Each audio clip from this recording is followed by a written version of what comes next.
Amis téléspectateurs de Keur Ndanane TV, bienvenue, c'est l'heure du Flash Info.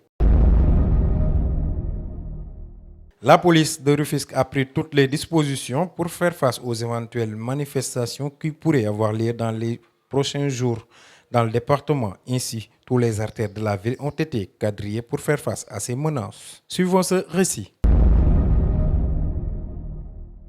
Après quelques éphémères incidents qui se sont déclarés à Rufisque, la police a mis en place un dispositif efficace pour contenir ces incidents. En effet, il s'agit d'une dizaine de personnes qui se réclament du PASTEF les Patriotes, qui ont brûlé des pneus pour dire non à la levée de l'immunité parlementaire de leur mentor, le président Ousmane Sonko du PASTEF.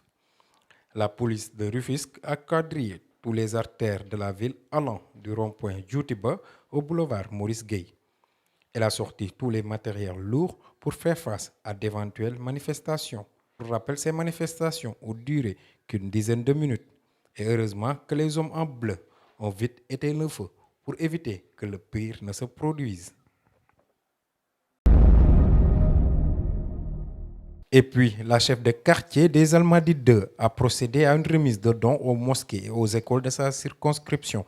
Il s'agit de gel, de savon liquide et de masques pour parer la route au coronavirus dans son quartier. Suivons ce reportage.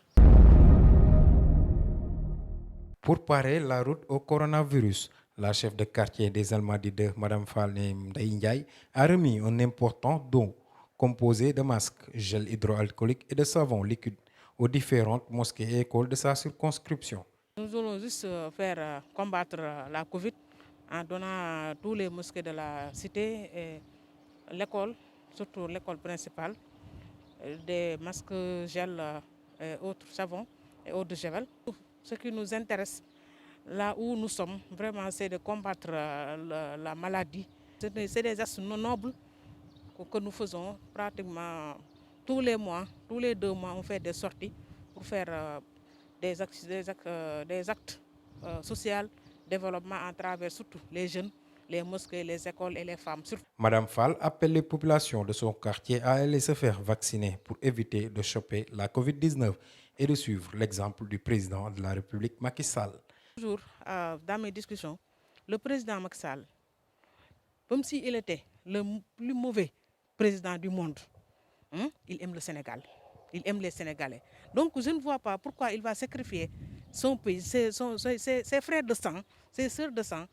Donc si vous entendez quelqu'un qui dit que le vaccin n'est pas bon, donc vraiment, c'est du n'importe quoi. C'est du n'importe quoi. Donc vraiment, il faut que j'invite tout le monde à réfléchir et puis ne se laisse pas se manipuler. Il n'y a que Dieu qui peut tuer les gens. Personne ne peut tuer quelqu'un d'autre.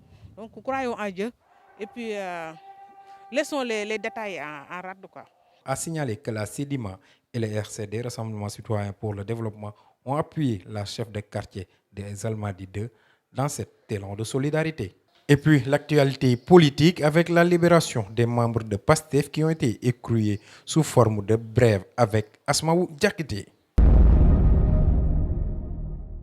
Un membre de PASTEF Ziguinchor écroué pour appel à réinsurrection. Des déclarations des patriotes sur les réseaux sociaux semblent avoir heurté les autorités. Dans la capitale sud du pays, un membre du bureau politique de la cellule du PASTEF des Jasselem Nema en a fait les frais.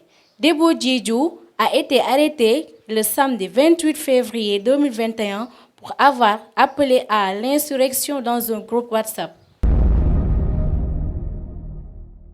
Arrêté vendredi dernier à la place de l'Indépendance, alors qu'il participait à un sit-in interdit par le préfet de Dakar, Aliou Badara Samb, le secrétaire général du QSEM, à Dambodj et l'activiste Abdou Karim Gueye dit Karim Kouroum Khakh, ainsi que les autres manifestants ont finalement été libérés.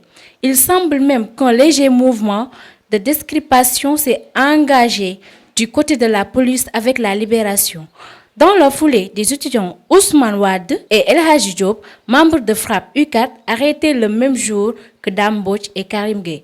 Depuis le début du mois de février, suite à l'éclatement de l'affaire opposant le leader du parti PASTEF, les patriotes Ousmane Sonko à Adji Sarr, une masseuse de 21 ans. Le lutteur Bébé Salo, et ses complices déférés au parquet aujourd'hui.